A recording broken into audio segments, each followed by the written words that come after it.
Hello बच्चों, कैसे हो आप लोग। बच्चों एक बार थम्स अप करो, हैंड रेज करो ताकि पता चले आप लोग हो यहाँ पे। कैमरा ओपन हो सकता है तो और भी अच्छी बात है।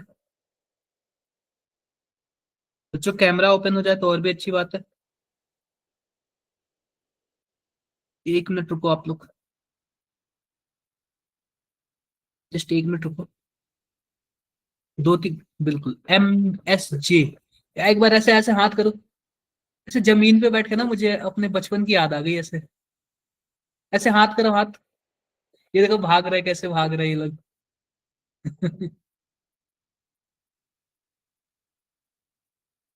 अच्छा देखो, सबके सामने फेमस हो गए आप लोग, पूरे पंजाब में फेमस हो गए। ऐसे हाथ दिखाओ, ऐसे ऐसे दिख रहा है क्या सबको। ऐसे करो आप लोग, आप लोग को दिख रहा है मेरा हैंड, आप लोग ऐसे करो। नहीं दिख रहा है आप लोग को फिर। जस्ट 1 मिनट रुको बच्चों। 1 मिनट रुक जाओ।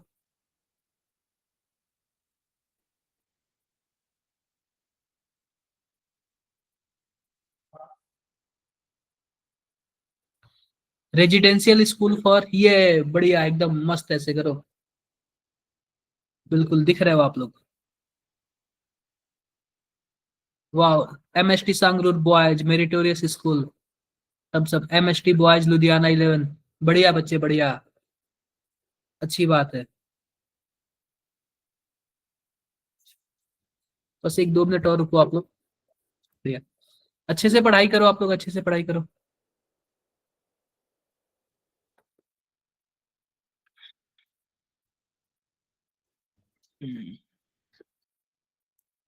जस्ट 1 मिनट और बच्चों।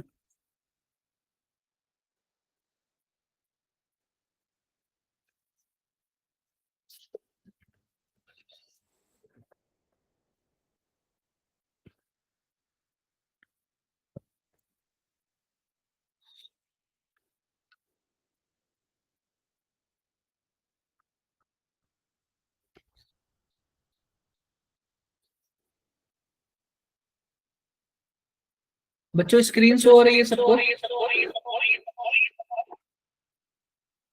सबको स्क्रीन शो हो रही है बच्चों। सबको स्क्रीन शो हो रही है बच्चों। स्क्रीन शो हो रही है बच्चों।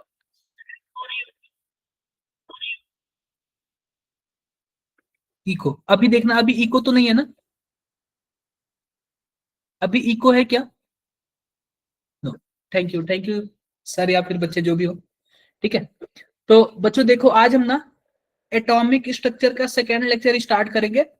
एटॉमिक स्ट्रक्चर का बच्चों हम क्या स्टार्ट करेंगे, सेकेंड लेक्चर स्टार्ट करेंगे। इसमें थोड़ा सा कुछ है, बेसिक ही है, ज्यादा कुछ नहीं है। तो हमने लास्ट क्लास में कुछ क्वेश्चंस वगैरह किए थे। तो आज देखो, आज हम लोग क्या क्या करेंगे, आइसोटोप्स के बारे में पढ़ेंगे, आइसोबार्स के बारे में पढ़ेंगे, आइसोटोन्स, रदरफोर्ड मॉडल जो हमने कल पढ़ा था उसके बारे में ही पढ़ेंगे। ये कल सब आपको मैंने बता दिया था। तो एक बार ये चीजें आप लोग लिख लो, ये एनसीईआरटी में आपके दिया हुआ क्वेश्चन कई बार पूछता हुआ है। तो ध्यान से देखो बच्चों, इलेक्ट्रॉन का जो सिंबल है वो क्या होता है, ई होता है। प्रोटॉन का सिंबल क्या होता है बच्चों, पी। और न्यूट्रॉन का सिंबल एन होता है। ये बातें क्लियर है, बिल्कुल क्लियर है। अब देखो, इलेक्ट्रॉन पे चार्ज कितना होता है, -1.6 इंटू 10⁻⁻19। प्रोटॉन पे कितना होता है, +1.6 इंटू 10⁻⁻19। और न्यूट्रॉन पे 0 होता है। अगर मैं रिलेटिव चार्ज के बारे में बात करूं ना, तो इलेक्ट्रॉन पे -1 होता है, प्रोटॉन पे +1 होता है और न्यूट्रॉन पे 0 होता है। अगर मैं इलेक्ट्रॉन के मास के बारे में बात करूं ना, तो 9.1 इंटू 10⁻⁻31 केजी। प्रोटॉन की बात करूं तो 1.67 इंटू 10⁻⁻27 केजी। और न्यूट्रॉन की बात करूं तो 1.67 इंटू 10⁻⁻27 केजी होता है। आई होप सबको मेरी बातें क्लियर होंगी। क्या मेरी बातें क्लियर है क्या। इतना आप लोग लिख लो नीचे वाला, फिर आगे बढ़ते हैं। आप लोग नीचे लिख लो, फिर आगे बढ़ते हैं। ये प्रॉपर्टीज है और अक्सर कभी कभी पूछ देता है, कभी कभी अक्सर पूछ देता है। लिख लो आप लोग, उसको लिख लो। लिख लिया तो आगे बढ़ू मैं। लिख लिया बच्चे। बच्चों ने लिख लिया क्या, थम्स अप करो, थम्स अप। अभी नहीं लिखा, अभी नहीं लिखा, लिखो आप लोग। लिखो, लिख लिया, अच्छी बात है, अच्छी बात है, लिख लिया। आगे बढ़ते हैं। कल हम लोगों ने बच्चों ये पढ़ा था, आओ रिकॉल कर लेते हैं कि क्या होता है, जरा ध्यान से देखना, ध्यान से देखना।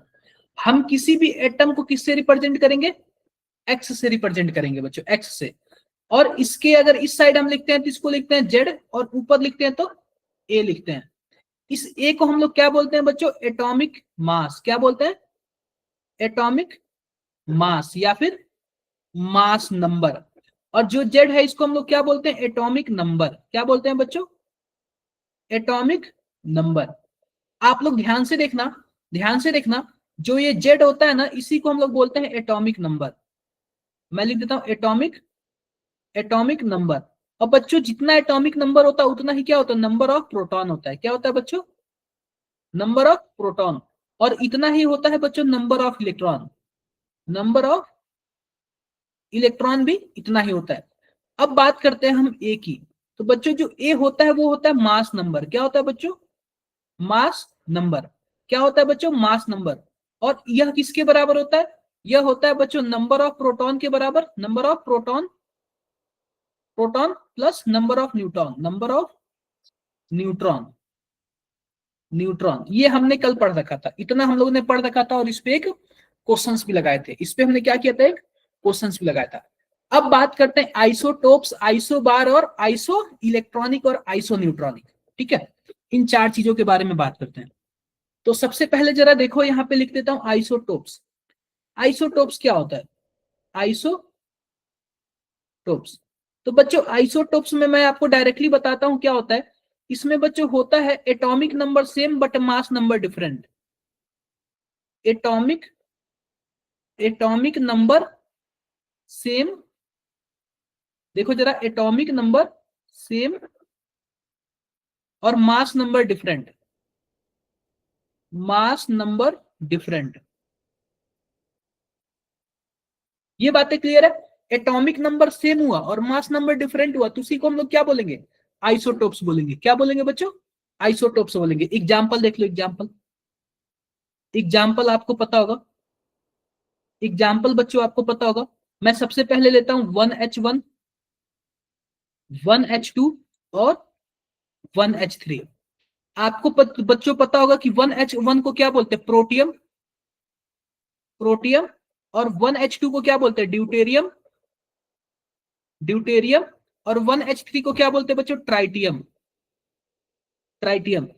1H1 का बच्चों जो सिंबल होता है, सिंबल, इसको हम लोग हाइड्रोजन, यानी कि जो हाइड्रोजन का सिंबल होता है उसी से डिनोट करते हैं।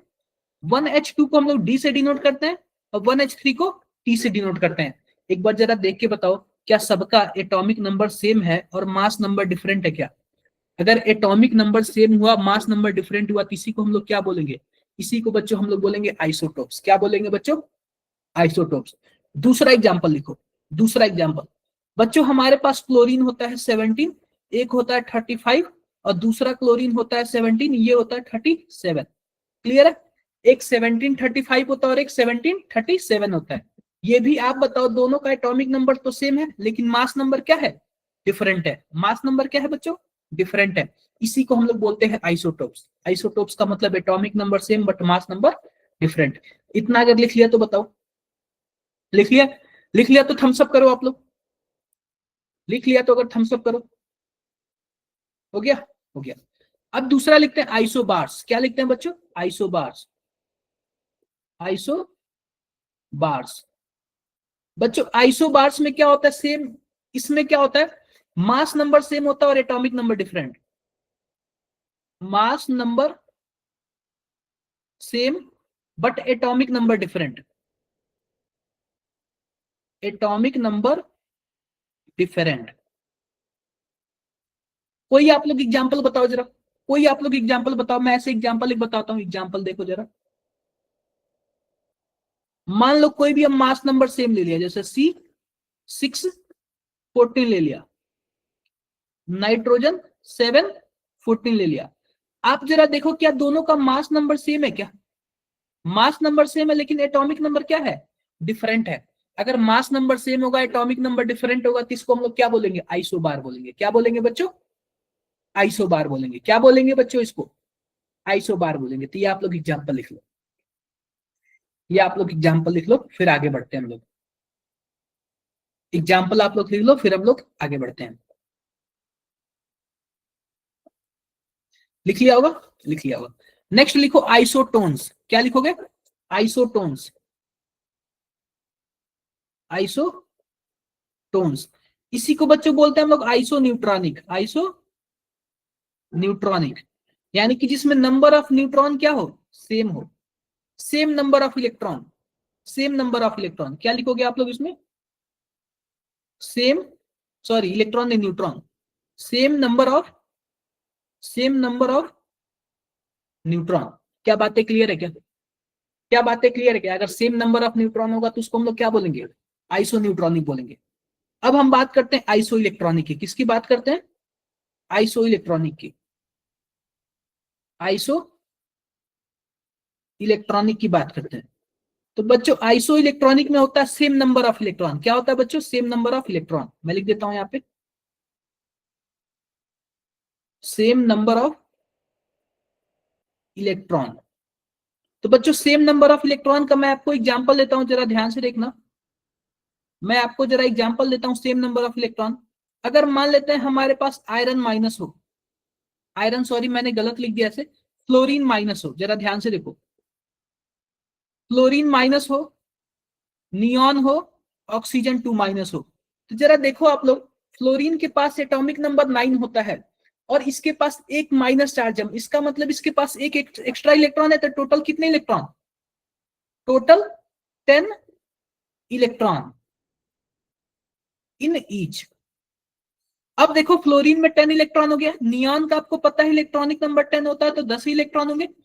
ऑक्सीजन में 8 होता है और 2 माइनस दिया हुआ, तो इसमें भी क्या होगा? 10 इलेक्ट्रॉन होगा। आई होप सबको मेरी बातें क्लियर होंगी। क्लियर हो गई क्या? अगर क्लियर हो गई लिख लिए तो आप लोग थम्स अप कर दो। आप लोग एक बार थम्स अप कर दिया? बिल्कुल। तो ऐसे क्वेश्चंस पूछता है बच्चों, ऐसे क्वेश्चंस पूछता है, तो आप लोग ध्यान से देख लें। ठीक है, ऐसे क्वेश्चंस पूछता है। हमने एक कर रखा है, ठीक है, ये कर रखा है आइसोबार्स, आइसोटोन्स, ये सब हमने कर रखा है। ये आइसोटोन्स का एक बार आप लोग एग्जाम्पल लिख लो। आइसोटोन्स का आप लोग एग्जाम्पल लिख लो। आइसोटोन्स का आप लोग एग्जाम्पल लिख लो। आइसोटोन्स का बच्चों एग्जाम्पल लिख लो आप लोग एक बार।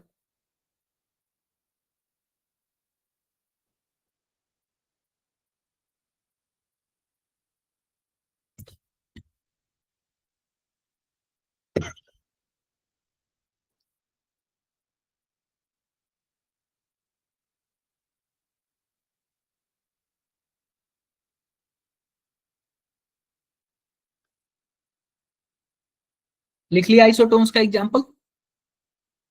लिख लिया बच्चों? लिख लिया होगा, लिख लिया होगा आपने, ठीक है, लिख लिया होगा। आगे बढ़ते हैं। ये हमने कल क्वेश्चंस कर रखा था, बिल्कुल कर रखा था। तो जरा एक बार इसका आंसर बता दो आप लोग, इसका आंसर बता दो। Calculate the number of electron which will together weigh 1 ग्राम। 1 ग्राम में कितने इलेक्ट्रॉन होंगे? 1 ग्राम में कितने इलेक्ट्रॉन होंगे? अच्छा क्वेश्चन है, बहुत ही अच्छा क्वेश्चन है। देखते हैं कौन से मेरिटोरियस के स्कूल के बच्चे बताते हैं।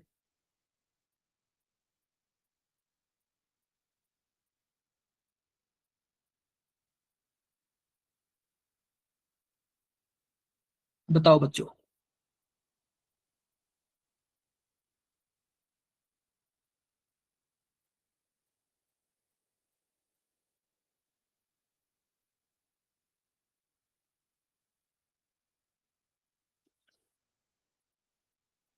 आंसर बताओ आप लोग, जल्दी से बताओ।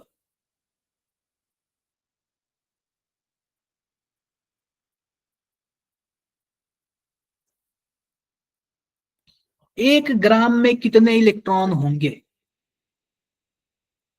किसी भी बच्चे का अभी तक आंसर नहीं आया, किसी भी मेरिटोरियस का अभी तक आंसर नहीं आया।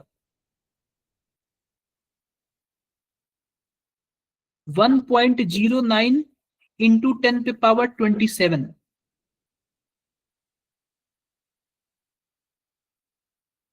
MTS 1 ग्राम में 1 इलेक्ट्रॉन होगा। क्या कर रहे हो आप लोग? मैं पूछा हूं 1 ग्राम में कितने इलेक्ट्रॉन, 1 ग्राम में कितने इलेक्ट्रॉन, ये पूछा हूं मैं। अभी भी मैं आपको टाइम दे रहा हूं, थोड़ा सा 1 मिनट का और टाइम लो, लेकिन निकालो, आप लोग कैलकुलेट करो फिर बताओ। आप लोग कैलकुलेट करो फिर बताओ 1 ग्राम में कितने इलेक्ट्रॉन।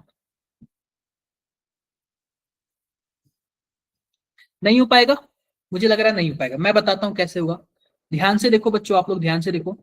तो आपको पता है कि अगर हमारे पास 1 इलेक्ट्रॉन होगा तो उसका वेट कितना होगा। 1 इलेक्ट्रॉन का वेट बच्चों होता है 9.1 इंटू 9.1 इंटू 10 पे पावर -31 केजी।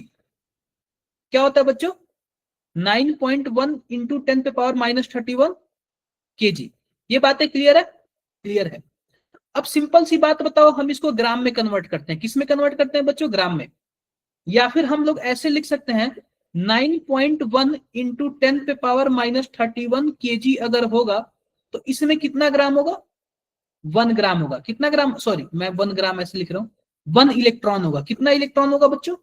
1 इलेक्ट्रॉन होगा। अगर हम इसको ग्राम में कन्वर्ट करें तो 9.1 इंटू 10 पे पावर -28 ग्राम में 1 इलेक्ट्रॉन होगा। ऐसे हम बोल सकते हैं क्या? बिल्कुल बोल सकते हैं। तो आप बताओ बच्चों 1 ग्राम में कितना इलेक्ट्रॉन, तो 1 ग्राम में 1/9.1 इंटू 10 पे पावर -28 कुछ होगा। कुछ ऐसे ही होगा ना? बिल्कुल बच्चों ऐसे ही होगा।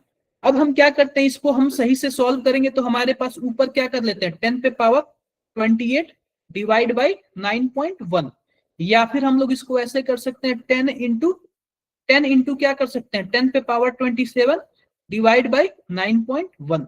अगर बच्चों अगर आप लोग इसको सॉल्व करोगे ना तो आपके पास आएगा 1.09 इंटू 10 पे पावर 27 इलेक्ट्रॉन आंसर आ जाएगा। तो आपको पता चला क्या कि 1 ग्राम में कितने इलेक्ट्रॉन होते हैं? आपको पता चल गया? तो आप लोग इसको सॉल्व करो, आप लोग इसको सॉल्व करो कितना आएगा। ठीक है, आप लोग इसको सॉल्व करो बच्चों, मतलब मैंने जो दिया है उसको देखो आप लोग।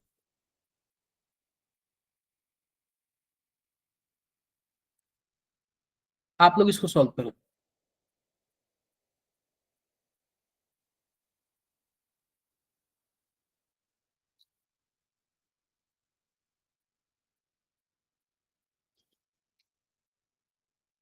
इसको आप लोग सॉल्व करो कितना आएगा।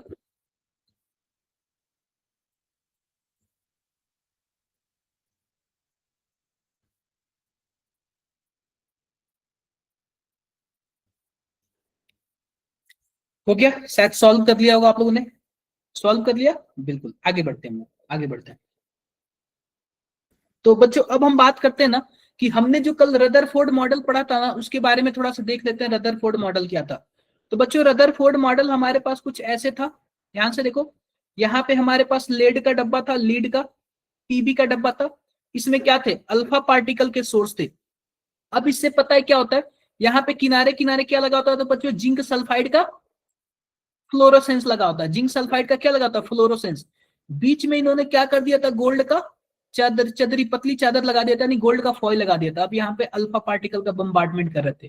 क्या कर रहे थे बच्चों, अल्फा पार्टिकल का बम्बार्टमेंट कर रहे थे। कुछ ऐसे ही कर रहे थे ना, अल्फा पार्टिकल का बम्बार्टमेंट कर रहे थे। तो बच्चों आपको पता था कि जो कुछ अल्फा पार्टिकल थे वो ऐसे साइड में कुछ एंगल पे चले गए, कुछ अल्फा पार्टिकल अपने पाथ पे ही वापस आ गए, और कुछ एकदम सीधा ही चले गए।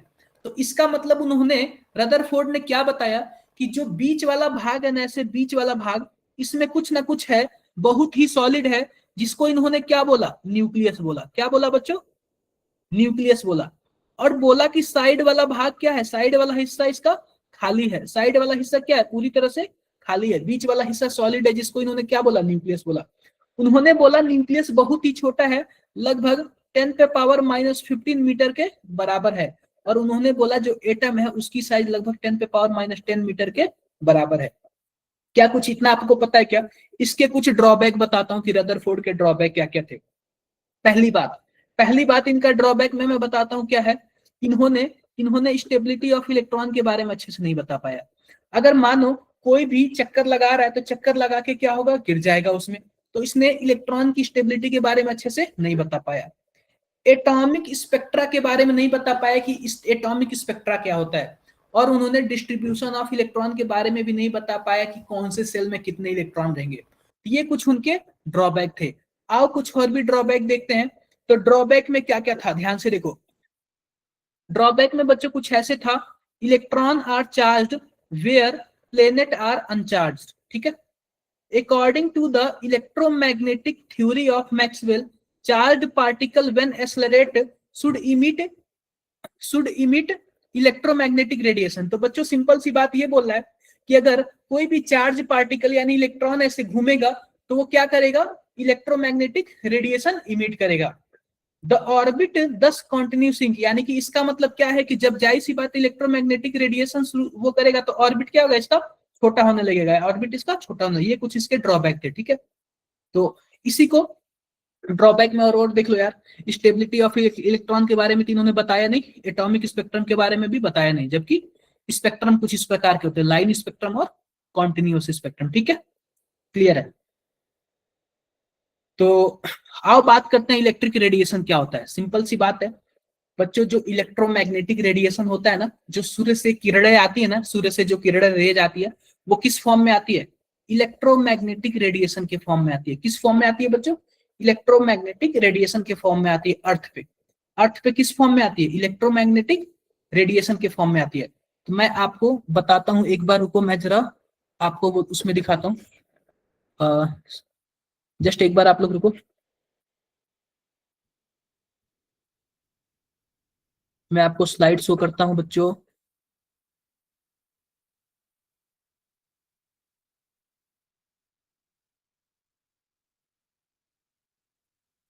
One minute.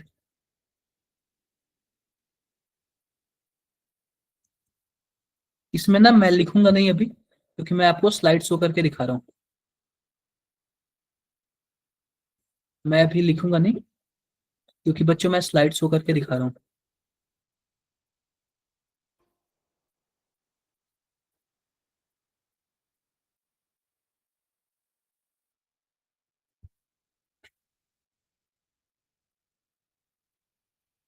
ये बताओ बच्चों, क्या स्क्रीन विजिबल है, क्या आपको दिख रहा है कुछ? देखो, सबसे पहले मैं आपको बताता हूँ कि ये जो इलेक्ट्रोमैग्नेटिक रेडिएशन था बच्चों ना, इलेक्ट्रोमैग्नेटिक रेडिएशन, जस्ट एक मिनट, वेयर इज, हाँ बच्चों, जो ये इलेक्ट्रोमैग्नेटिक रेडिएशन था ना, इलेक्ट्रोमैग्नेटिक रेडिएशन, ये जो सन से जो भी किरणें आती है ना, सन से, वो किस फॉर्म में आती है, इलेक्ट्रोमैग्नेटिक रेडिएशन के फॉर्म में आती है अर्थ पे। अब देखो बच्चों, इस इलेक्ट्रोमैग्नेटिक रेडिएशन के बारे में मैं आपको बता रहा हूं कि क्या होता है ये, जरा ध्यान से देखना बच्चों। यह जो इलेक्ट्रोमैग्नेटिक रेडिएशन होता है, ये दो फॉर्म में पाए जाते हैं। कितने फॉर्म में पाए जाते हैं, टू फॉर्म में। पहला होता है वेव नेचर, वेव नेचर, और दूसरा होता है बच्चों पार्टिकल नेचर। क्या होता है बच्चों, पार्टिकल नेचर। मैं लिख देता हूं यहाँ पे, वेव नेचर और particle nature, particle nature. Clear है, आई होप सबको क्लियर होगा। तो बच्चों इलेक्ट्रोमैग्नेटिक रेडिएशन कितने टाइप के होते हैं, दो टाइप के, एक वेव टाइप के और एक पार्टिकल टाइप के। तो अगर वेव होगा तो कुछ ऐसे होगा जैसे यहाँ पे चल रहा है, देखो जरा, कुछ ऐसे होगा, देखो ऐसे कैसे चल रहा है ये, आपको दिख रहा होगा। अगर वेव होगा तो कुछ ऐसे चलेगा, और पार्टिकल होगा तो देखो बच्चों क्या होगा। पहली बात, वेव नेचर में होता है और पार्टिकल नेचर में होता है। तो हमें कैसे पता चलेगा कौन सा वेव नेचर है और कौन सा पार्टिकल नेचर है? तो बच्चों पता है क्या, कुछ एक्सपेरिमेंट किया गया, और कुछ एक्सपेरिमेंट में पता चला कि जो हमारे पास इलेक्ट्रोमैग्नेटिक रेडिएशन है ना, या फिर जो ये इलेक्ट्रोमैग्नेटिक है ना, ये दो टाइप के होते हैं, एक वेव टाइप के और एक पार्टिकल टाइप के। तो कुछ कुछ एक्सपेरिमेंट हुआ तो जिससे पता चला कि ये पार्टिकल है, और कुछ कुछ एक्सपेरिमेंट हुआ तो पता चला ये वेव है। फिर से सुनो बच्चों, कुछ कुछ ऐसा एक्सपेरिमेंट हुआ तो पता चला कि यह पार्टिकल है, और कुछ ऐसा एक्सपेरिमेंट हुआ तो पता चला वेव है। आप लोग इसको फिजिक्स में और भी अच्छे से पढ़ोगे, आप लोग इसको क्या करोगे, फिजिक्स में और भी अच्छे से पढ़ोगे। तो आओ पता करते हैं कि कौन सा ऐसा एक्सपेरिमेंट हुआ कि पता चला कि यह वेव है, कौन सा ऐसा एक्सपेरिमेंट हुआ कि पता चला कि यह पार्टिकल है। तो सबसे पहले आप लोग क्या कर लो, इलेक्ट्रोमैग्नेटिक रेडिएशन लिखो, और लिखो इलेक्ट्रोमैग्नेटिक रेडिएशन जो होते हैं दो टाइप के होते हैं, नेचर इसका कितना होता है, एक वेव नेचर का होता है, दूसरा पार्टिकल नेचर का होता है। ये लिख के फिर थम्स अप करो, फिर मैं आगे बढ़ता हूँ। ये लिख के आप लोग थम्स अप करो, फिर मैं आगे बढ़ता हूँ। ये लिख के आप लोग थम्स अप करो, फिर मैं आगे बढ़ता हूँ।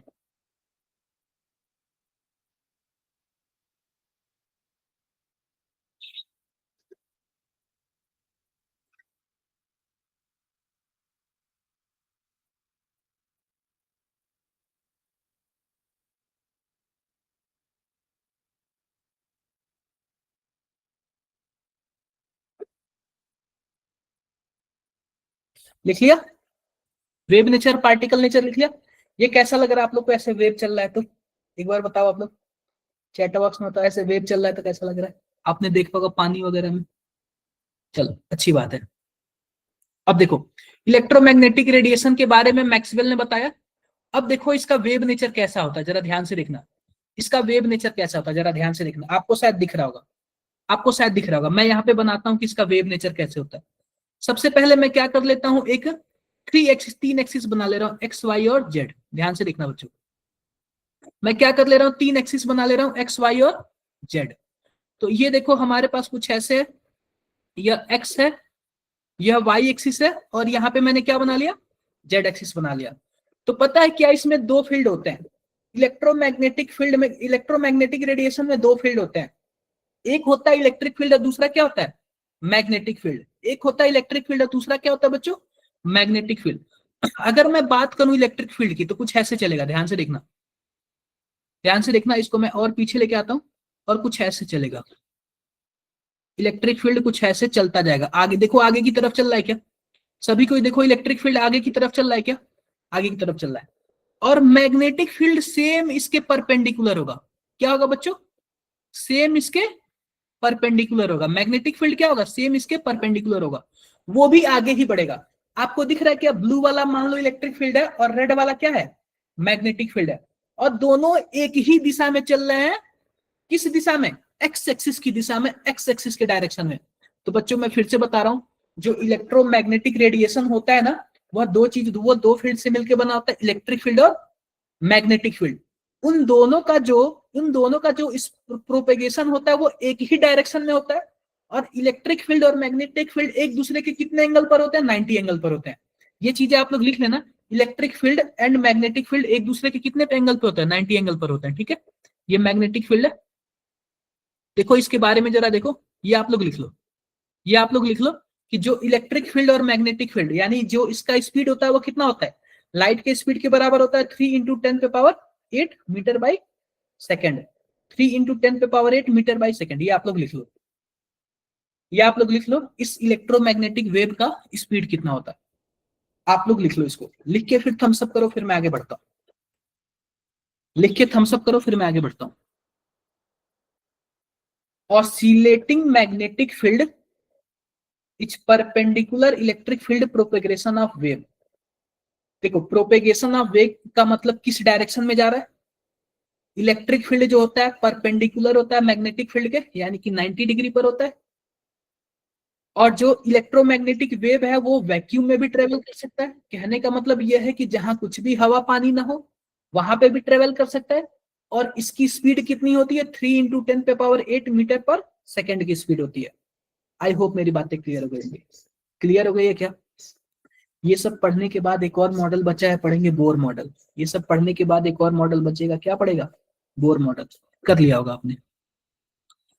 अब देखो कि ये जो हमारे पास इलेक्ट्रोमैग्नेटिक वेव होता है ना, इसका इसका कुछ स्पेक्ट्रम होता है, इसी को बोलते हैं इलेक्ट्रोमैग्नेटिक स्पेक्ट्रम। क्या बोलते हैं बच्चों, इलेक्ट्रोमैग्नेटिक स्पेक्ट्रम। क्या बोलते हैं बच्चों, इलेक्ट्रोमैग्नेटिक स्पेक्ट्रम।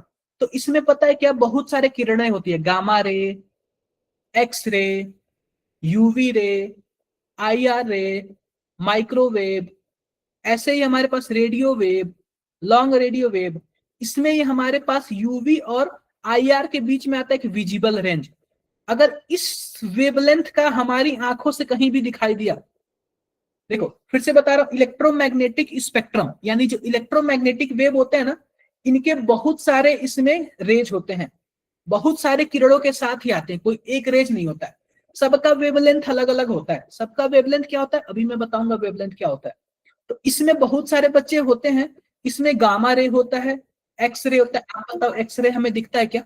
बिल्कुल नहीं दिखता है। क्या यूवी रेज दिखता है? नहीं दिखता है। आईआर दिखता है? नहीं दिखता है। माइक्रोवेव नहीं दिखता है। रेडियो वेव नहीं दिखता है। इसमें से पता है क्या, बहुत ही छोटा यानी कि बहुत ही कम जो रेंज होता है जो हमारी आंखों से दिखाई देता है, और इसी को क्या बोलते हैं? Visible spectrum. क्या बोलते हैं बच्चों?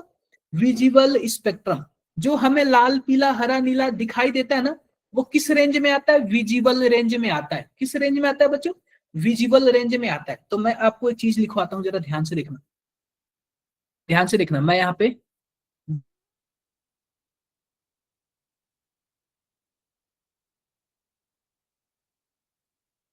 ओपन, ठीक है, इतना हो गया। मैं आपको अब आता हूं अपने मेन पेज पे। मैं मेन पेज पे आता हूं बच्चों, जो हमारे मेन काम का है।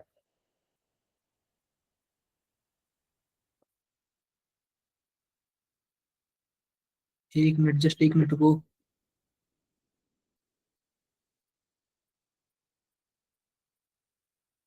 जस्ट एक मिनट रुको बच्चों।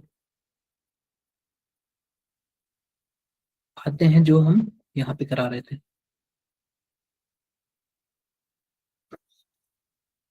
देखो, तो आप लोग एक चीज याद रखना, जरा ध्यान से देखना। आप लोग ना ये चीजें याद रखना, अक्सर पूछा जाता क्वेश्चन है, अक्सर पूछा जाता है ये क्वेश्चन। एक मिनट, कुछ बच्चे ज्वाइन हो रहे हैं मेरिटोरियस के। देखो, आप लोग एक चीज याद रखना, मैं इसको ट्रिक बताता हूँ थोड़ा सा। आप लोग क्या करना, आपने क्या देखा होगा, क्या बोलते हैं, कॉस्मिक रे गाड़ी। ध्यान से देखो, कॉस्मिक गाड़ी, मैं यहां पे लिखता हूं कॉस्मिक गाड़ी एक्सयूवी, नाम तो सुना होगा। एक्सयूवी गाड़ी, कॉस्मिक गाड़ी एक्सयूवी इन माई रेंज, इन माई रेंज। फिर से सुनो, कॉस्मिक गाड़ी एक्सयूवी इन माई रेंज। ये आपकी कॉपी पे लिख लेना, कॉस्मिक गाड़ी एक्सयूवी इन माई रेंज। तो बच्चों सबसे पहला आता है कॉस्मिक रे। क्या आता है बच्चों? कॉस्मिक रे, कॉस्मिक रेज। सेकंड आता है बच्चों गामा रेज, गामा रेज। उसके बाद आता है बच्चों एक्स रे। क्या आता है बच्चों? X ray. उसके बाद बच्चों यूवी विजिबल आता है। उसके बाद क्या आता है? यूवी विजिबल आता है, यूवी रे। उसके बाद आता है बच्चों इंफ्रारेड। क्या आता है बच्चों? इंफ्रारेड। उसके बाद आता है बच्चों माइक्रोवेव। क्या आता है बच्चों? माइक्रोवेव। उसके बाद आता है बच्चों रेडियो वेव। क्या आता है बच्चों? Radio wave. इतना आप लोग लिखो पहले, इतना आप लोग लिखो, फिर देखते हैं। इतना आप लोग लिखो पहले।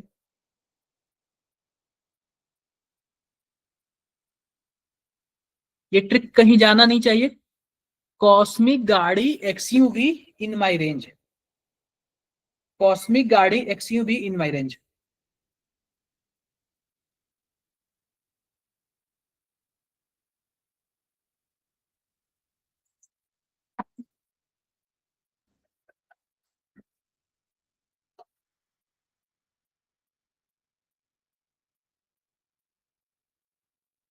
लिख लिया हो तो थम्स अप करना आप लोग।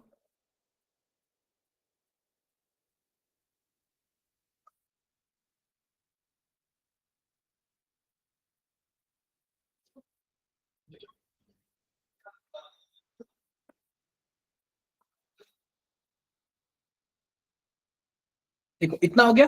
अब जरा ध्यान से देखना, जैसे ही हम लेफ्ट से राइट की तरफ जाएंगे, लेफ्ट से राइट की तरफ, लेफ्ट से राइट की तरफ, तो क्या होता है बच्चों? एनर्जी कम होने लगता है। क्या होता है बच्चों? एनर्जी कम होने लगता है।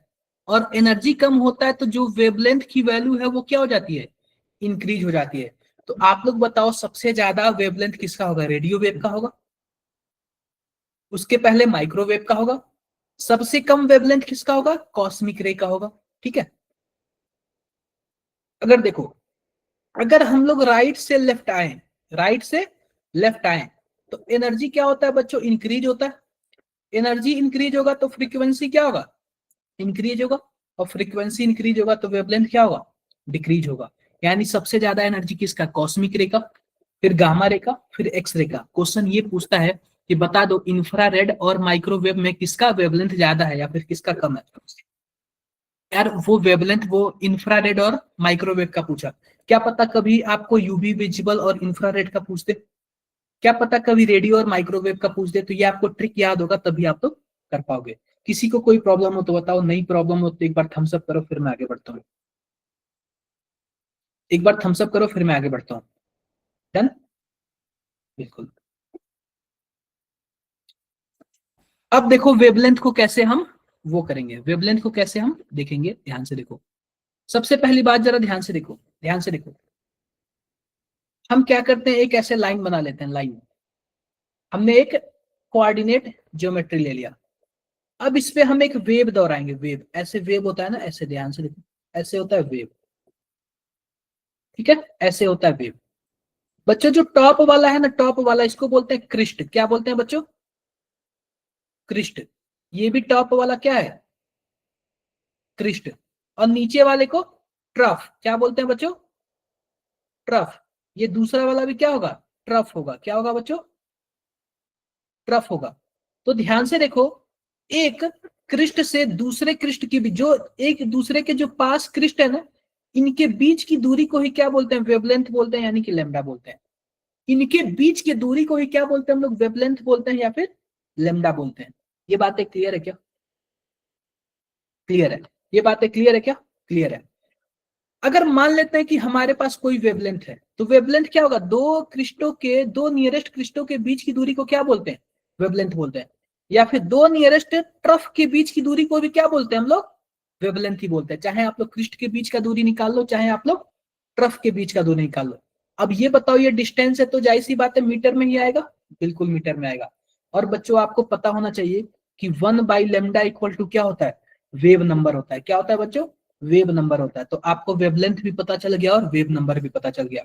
फिर से सुनो, हमको वेवलेंथ पता है, दो क्रिस्ट के बीच की दूरी को वेवलेंथ बोलते हैं, क्लियर है। और 1/वेवलेंथ इक्वल टू क्या हो जाएगा, वेव नंबर हो जाएगा। 1/वेवलेंथ इक्वल टू क्या हो जाएगा, वेव नंबर हो जाएगा। आई होप सबको मेरी बातें क्लियर होंगी, किसी को कोई भी डाउट नहीं होगा। ऑल क्लियर है क्या, बताओ आप लोग, सबको क्लियर है तो थम्स अप करो, थम्स अप करो। सबको क्लियर है तो बिल्कुल बिल्कुल। अब जरा ध्यान से देखना, जरा ध्यान से देखना। मान लेते हैं कि हमारे पास ये जो वेव है ना, यहां से निकलना स्टार्ट होता है, यहां से निकलना स्टार्ट होता है, यहां से निकलना स्टार्ट होता है। तो एक सेकेंड में, एक सेकेंड में जितना राउंड कर लेगा, जितना राउंड ऐसे लगा लेगा, एक सेकेंड में जितना राउंड, एक कंप्लीट राउंड लगा लेगा। मान लेते हैं यह एक कंप्लीट राउंड है, यहां तक क्या है बच्चों, यहां तक एक कंप्लीट राउंड है, यहां से यहां तक बच्चों एक कंप्लीट राउंड है। दिख रहा होगा आपको, यहां से यहां तक क्या है बच्चों, एक कंप्लीट राउंड है। एक कंप्लीट राउंड, एक कंप्लीट राउंड लगाने में, देखो, एक सेकंड में जितने कंप्लीट राउंड लगाएंगे उसी को क्या बोलेंगे हम लोग, फ्रीक्वेंसी बोलेंगे। एक सेकंड में जितना भी कंप्लीट राउंड लगाएगा उसी को हम लोग क्या बोलेंगे, फ्रीक्वेंसी बोलेंगे। आई होप मेरी बातें क्लियर हो गई होंगी, क्लियर हो गई है, क्लियर हो गई है। तो देखो, relation between speed, frequency and wavelength.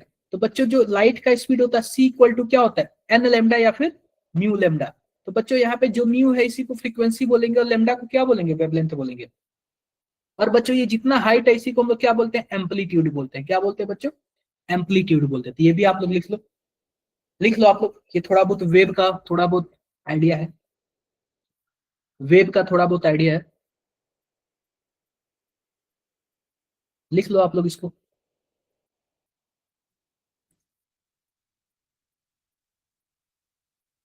लिख लिया,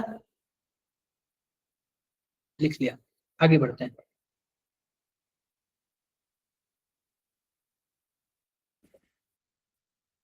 तो ये तो हमने कर ही लिया, कोई दिक्कत नहीं है इसमें, कोई दिक्कत नहीं है। अब देखो कि wave nature of electromagnetic radiation कैसे होगा, wave nature of electromagnetic radiation. मैंने आपको क्या बोला था, जो हमारे पास क्या है, हमारे पास इलेक्ट्रोमैग्नेटिक है, वह दो टाइप के होते हैं। या फिर वह वेव नेचर का होगा, या फिर वह क्या होगा, वेव नेचर का होगा, या फिर वह पार्टिकल नेचर का होगा, या फिर बच्चों का क्या होगा, पार्टिकल नेचर का होगा। तो सबसे पहले बात करेंगे कौन से एक्सपेरिमेंट से पता चला कि यह वेव नेचर का है, और कौन से एक्सपेरिमेंट से पता चला कि यह पार्टिकल नेचर का है। तो बच्चों फिजिक्स में आता है डिफ्रैक्शन, आपने रिफ्लेक्शन पढ़ा होगा, रिफ्रैक्शन पढ़ा होगा, एक वर्ड आता है डिफ्रैक्शन, आप लोग फिजिक्स में 12th में पढ़ोगे, फिजिक्स में 12th में पढ़ोगे। तो डिफ्रैक्शन से पता चलता है, डिफ्रैक्शन से पता चलता है कि हमारे पास यह जो लाइट का नेचर है वो कैसा है, वेव नेचर का है। मैं आपको इससे दिखाता हूँ, आपको क्या बोलते हैं कि पीपीटी से दिखाता हूँ, ध्यान से देखो, इसको मैं आपको इससे दिखाता हूँ, स्लाइड से दिखाता हूँ, स्लाइड शो से, फिर आपको काफी अच्छे से समझ आएगा, फिर आपको काफी अच्छे से समझ आएगा, स्लाइड शो से दिखाऊंगा तो।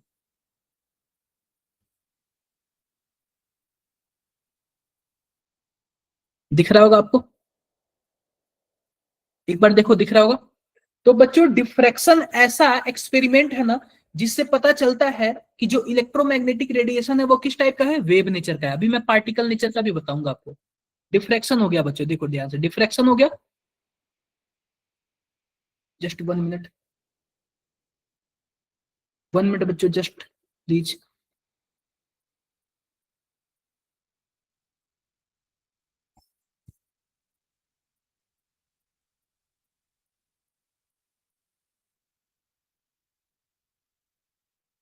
ठीक है बच्चों, ये आप लोग लिख लो, डिफ्रैक्शन और इंटरफेरेंस। डिफ्रैक्शन और इंटरफेरेंस ऐसे दो एक्सपेरिमेंट है जिससे पता चलता है कि इलेक्ट्रोमैग्नेटिक रेडिएशन क्या है, वेव नेचर का है। क्वेश्चन ऐसे पूछता है कि डिफ्रैक्शन, आप बताओ कि वेव नेचर कैसे पता चलता है, तो डिफ्रैक्शन की वजह से पता चलता है और इंटरफेरेंस की वजह से पता चलता है।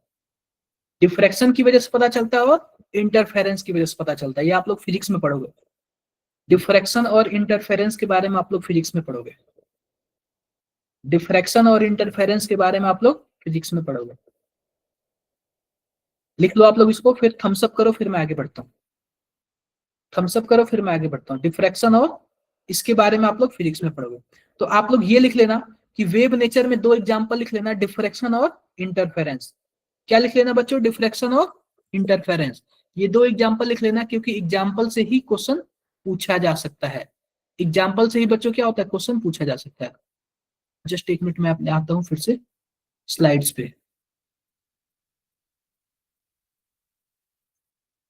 हो गया होगा, नेक्स्ट देखो। नेक्स्ट देखो बच्चों, अब आता है प्लांक क्वांटम थ्योरी। क्या आता है बच्चों, Planck quantum theory. Planck quantum theory आता है। अब इसमें जरा ध्यान से देखना, प्लांक क्वांटम थ्योरी क्या होता है। प्लांक क्वांटम थ्योरी, तो बच्चों जो ऊपर से एनर्जी आती है, जो इलेक्ट्रोमैग्नेटिक वेव से जो एनर्जी आती है बच्चों, वो जो एनर्जी होती है ना, वह पैकेट के फॉर्म में होती है। किसके फॉर्म में होती है बच्चों, पैकेट के फॉर्म में होती है। मानो जैसे ऊपर से कोई हेलीकॉप्टर से आपको पैकेट से ऐसे खाना भेज रहा है, खाना भेज रहा है। आप बताओ कि अगर हमारे पास एक पैकेट मानो मिल्क का दूध आ रहा है, मतलब अमूल का मिल्क आ रहा है, आधे लीटर का, आधे लीटर का आ रहा है। तो आप बताओ अगर आधे लीटर का मुझे मिलेगा और आधे लीटर का आपको भी मिलेगा, तो दोनों में सेम क्वांटिटी मिल्क होगा क्या, बताओ जरा। सेम क्वांटिटी मिल्क होगा, बिल्कुल होगा। तो जो एनर्जी आती है ना इलेक्ट्रोमैग्नेटिक रेडिएशन, वो पैकेट के फॉर्म में आती है। क्या आती है बच्चों, पैकेट के फॉर्म में। और हर एक पैकेट का एनर्जी सेम होता है, और उस पैकेट को बोलते हैं क्वांटाइजेशन ऑफ एनर्जी। आपने फिजिक्स में पढ़ा होगा क्वांटाइजेशन ऑफ एनर्जी। क्या पढ़ा होगा बच्चों, क्वांटाइजेशन ऑफ एनर्जी। तो आओ इसके बारे में देखते हैं, और कुछ क्वेश्चंस किया जाएगा, कुछ क्वेश्चंस किया जाएगा।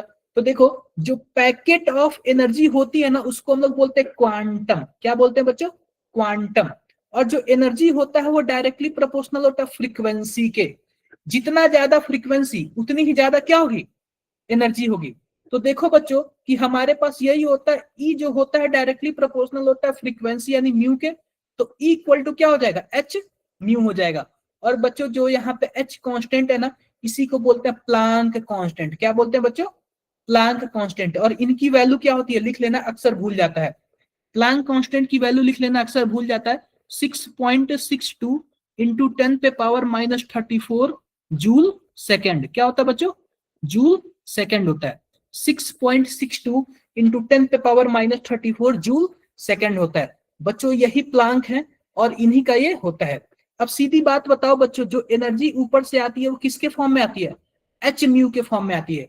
अगर एक बंडल एनर्जी आएगा, एक पैकेट आएगा, तो उसको क्या बोलेंगे, 1 एच म्यू। 2 पैकेट आएगा तो 2H न्यू। आप बताओ क्या हाफ पैकेट आ सकता है क्या? पैकेट खोल के, पैकेट खोल के एनर्जी आ सकता है क्या? बिल्कुल नहीं आएगा। ये कभी हाफ नहीं होगा, यह कभी भी आएगा तो पैकेट के फॉर्म में आएगा। और हर एक पैकेट का एनर्जी क्या है? फिक्स है। हर एक पैकेट का एनर्जी क्या है बच्चों? फिक्स है। तो ये 0 1 2 3 4 ऐसे ही आएगा। तो इसीलिए हम इसको क्या बोलते हैं कि अगर मानो n पैकेट आ गया तो क्या बोलेंगे? NH new. ये आप लोग लिख लो, फॉर्मूला लिख लो।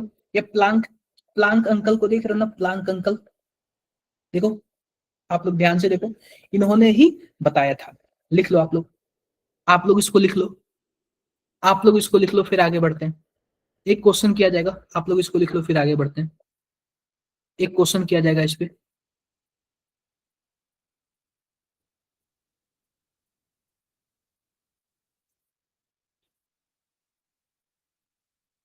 आप लोग इसको लिख लो, फिर आगे बढ़ते हैं। एक क्वेश्चन किया जाएगा इस पे। लिख लिया? आई होप सबने लिख लिया। बिल्कुल लिख लिया होगा आपने, लिख लिया होगा, ठीक है।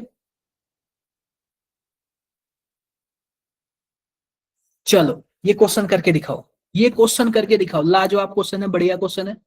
ये क्वेश्चन करके दिखाओ, लास्ट क्वेश्चन करके दिखाओ ये आज का।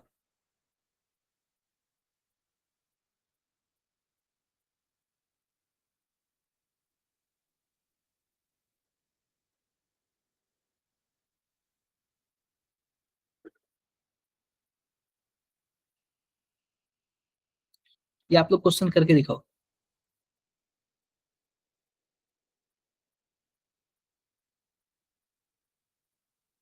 अगर हो गया तो बताओ आप लोग।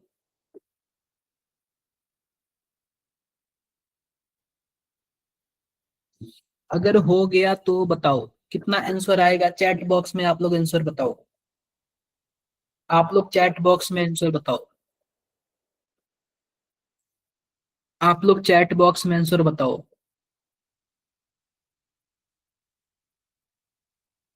चैट बॉक्स में आंसर बताओ आप लोग।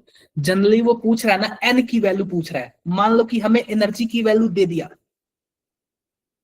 हमें एक एनर्जी का वैल्यू दे दिया, हमें टोटल एनर्जी का वैल्यू दे दिया। तो टोटल एनर्जी में एक एनर्जी को डिवाइड करेंगे तो पता नहीं चल जाएगा कितने पैकेट आए हैं? जरा बताओ, हंस क्यों रहे हो आप लोग?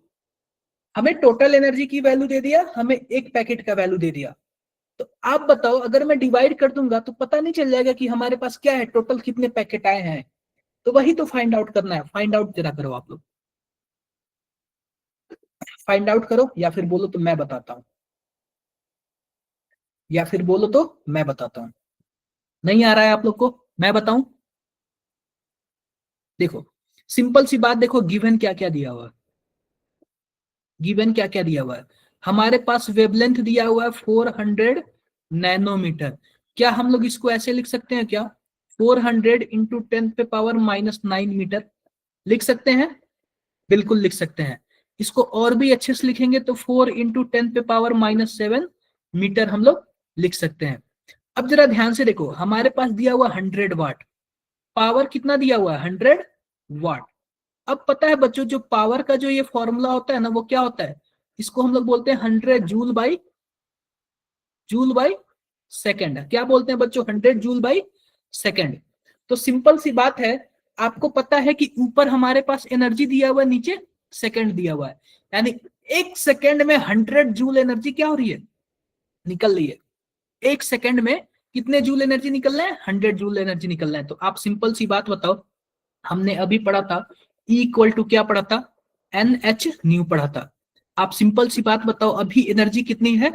100 जूल है। 100 वाट मतलब 100 जूल है। एन को तो वैसे ही छोड़ दो। एच का वैल्यू कितना होता है जरा बताओ? एच का वैल्यू, एच का वैल्यू, या फिर ऐसे करो, यहाँ पे एच का एच लिख दो और म्यू को क्या बोलेंगे? म्यू को C by lambda, C by lambda, या फिर एच सी बाई लेमडा हो जाएगा। तो सिंपल सी बात, हमें एन की वैल्यू निकालनी है ना। एन की वैल्यू क्या होगी? यहाँ पे एन की वैल्यू कुछ ऐसे होगी, 100 into lambda divide by H into C. अब जरा ध्यान से देखो, इसको मैं ना और अच्छे से सॉल्व करता हूं। तो एन की वैल्यू हमारे पास क्या हो जाएगी? 100 इंटू लेमडा, अभी हमने देखा था 4 इंटू 10⁻⁻7 डिवाइड बाई यानी कि एच की वैल्यू, यानी प्लांक कांस्टेंट की वैल्यू कितनी होती है? 6.62 इंटू 10⁻⁻34। जूल सेकेंड होता है। क्या होता है बच्चों? जूल सेकेंड होता है। और यहाँ पे सी का वैल्यू कितना होता है? 3 × 10⁸ अब आप लोग इसको सॉल्व करो तो बताओ कितना आंसर आ रहा है। इसको सॉल्व करो, चैट बॉक्स में बताओ कितना आंसर आ रहा है। इसको सॉल्व करो, बताओ चैट बॉक्स में कितना आंसर आ रहा है।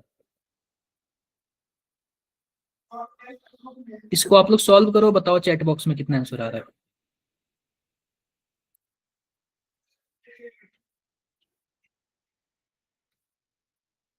इसको आप लोग सॉल्व करो, बताओ चैट बॉक्स में कितना आंसर आ रहा है।